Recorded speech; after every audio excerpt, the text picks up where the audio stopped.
Թագավորական կալանավորները։ Իտալական հեքիաթ։ Հին ժամանակներում Իտալիայում այսպես էր. ամեն մի քաղաք մի թագավորություն էր,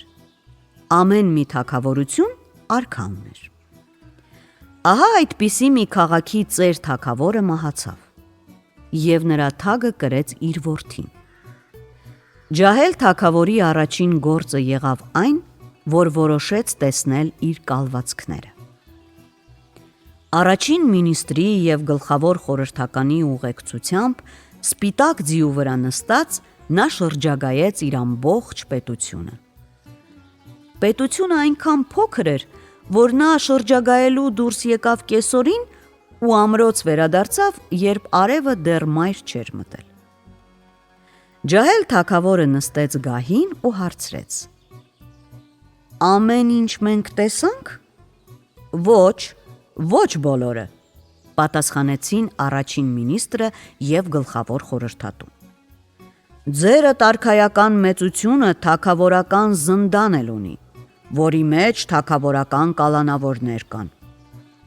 Ես հենց հիմա պետք է անպայման տեսնեմ դա, գահից վեր թռչելով բացականչեց թագավորը։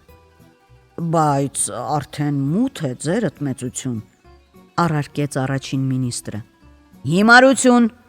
պատասխանեց թագավորը։ Եթե դա իսկապես զնդան է, ապա ցերեկն էլ այնտեղ մութ կլինի։ Հրամայեք ծառաներին ջահ վառեն և առաջնորդեն ինձ։ Շղթաները զնգացնելով, պատառոտված շորերով, հյուծված կալանավորները թագավորի առաջ շարք կանգնեցին։ Ինչի համար ես դու դատվել, հարցրեց թագավորը առաջին կալանավորին։ Օ, ձերդ արքայական մեծություն, ես ոչ մի մեղք չունեմ, ինձ փողոցում բռնեցին ու զնդան նետեցին։ Իսկ դու ինչ հանցանք ես գործել, հարցրեց թագավորը երկրորդին։ Ոչ մի հանցանք, արցունքներ թափելով պատասխանեց կալանավորը։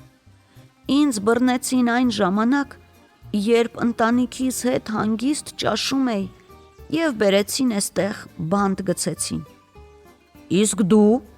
երրորդին հարցրեց թագավորը։ Երկինքն էլ գիտե, որ ես իզուր եմ ազատազրկվել։ Կեսգիշերին ինձ անկողնուց հանեցին և այստեղ գցեցին։ Չորրորդին, հինգերորդին, տասներորդին դիմեց թագավորը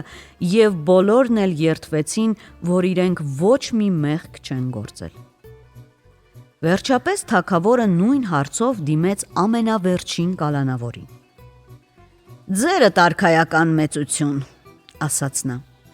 ես շատ հանցանքներ եմ գործել։ Ես գողացել եմ, թալանել, սպանել։ Ախ դու ստոր, գոռաց թագավորը, ինչպես ես համարձակվում լինել լավ ու ազնիվ մարդկանց շրջանում։ Ես թույլ չեմ տա, որ դու փչացնես իմ թագավորական կալանավորներին, դուրս կորիր զնդանից։ Եվ թագավորը հրամայեց նրա վրայից հանել շղթաները